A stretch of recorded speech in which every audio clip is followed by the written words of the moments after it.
Good morning. I think it's still morning here in Phoenix. Yeah, 11:23. We're still morning. My name is Bethany, and I am the owner of Phoenix Family Birth. And here at Phoenix Family Birth, we provide support to families from the first trimester of pregnancy all the way through baby's first birthday. So we have a lot of different service offerings and consulting services available to you to help you get ready as your family grows. And I posted a graphic this morning about what to do when your water breaks. What do you need to know? We often, I think, kind of envision this media sensation. My water breaks. I'm in the grocery store. It just, giant waterfalls everywhere. Time to rush to the hospital. And baby's on its way. And really, for the most part, that's not how it works.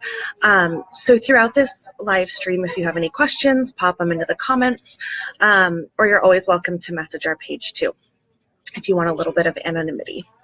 So it's most common for a birthing person's water to break somewhere between 7 and 10 centimeters, so kind of that transition stage of labor. But it's not uncommon or unheard of for it to break much sooner, and there are lots of cases where it will break as the first sign of labor. That's not typical. Most people will know that they're in labor before their water breaks, but this still applies no matter when that happens. So if you're at the hospital, all you have to do is click your nurse call button and let them know, hey, I think my water broke, and they'll come in and check everything out for you and get all of the data that they need. But if you're still at home when your water breaks, there's a couple of things that your provider, your OB or your midwife, is going to want to know, okay? So we try to make it really easy to remember because we know that you've got a lot going on in your mind at the time. So we use a little acronym called Note the Coat, which is a fun little mnemonic device. And so when your water breaks, there are 4 things you want to know. You want to know the color, the odor, the amount, and the time, okay? So what's normal? What are we looking for here? Great to know those things, but it doesn't tell me what's going on with my body. So when it comes to color, your amniotic fluid or your waters should be clear to a light straw color. It should be very see-through, like, I don't know the word I want here, but it shouldn't be like thick. Color-wise, it should not be green, brown. If you have green or brown water, you want to contact your provider right away. That could be a sign that baby has passed meconium or their first poo, which is not in and of itself a dangerous thing, but it's something that your provider is going to want to know and keep an eye on as your labor progresses. It can also be possible for your water to have a little bit of a pink tinge to it, just because the capillaries down in that area are, so sensitive right now, and there's a lot of blood flow going on. So pinkish is normal. Red or bloody like a period, not normal. That's an emergency call, okay? So that's color. As far as odor goes, it shouldn't really have much of a smell to it either. When my water broke with my first baby, I was already in the hospital, and I definitely thought that I had just peed my pants. And I freaked out crying, and I ran to the bathroom, and the nurse said, no, honey, no, it smells like semen. And I said, how is that any better than peeing my pants if it smells like semen? She said, that just means your water broke.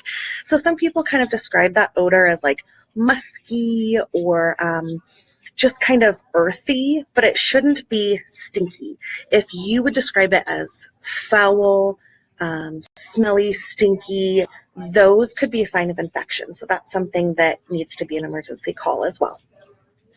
The next thing that we note is the amount of water. And nobody's standing there like, oh, I think my water's going to break. Let me grab a measuring cup. Like, that's not how it works, right? So we're looking for words like gush or trickle. We're looking for indicators like, did it soak through my pants? Did it just, kind of make a little bit of a leak? Is it something I think would fill a pad? Just kind of some basic sense of how much fluid we're talking, because your water can break in different ways. You can have a high leak, you can have a full rupture, lots of different things. We could go into a whole master class on ruptured waters. So really you're just looking for a basic sense of how much are we talking. And then the last thing is T, time. This one's as straightforward as it comes. What time did this happen? And the reason that's important is because certain providers will have different guidelines on how long they're comfortable with your waters being broken before they augment labor or insist on an immediate delivery.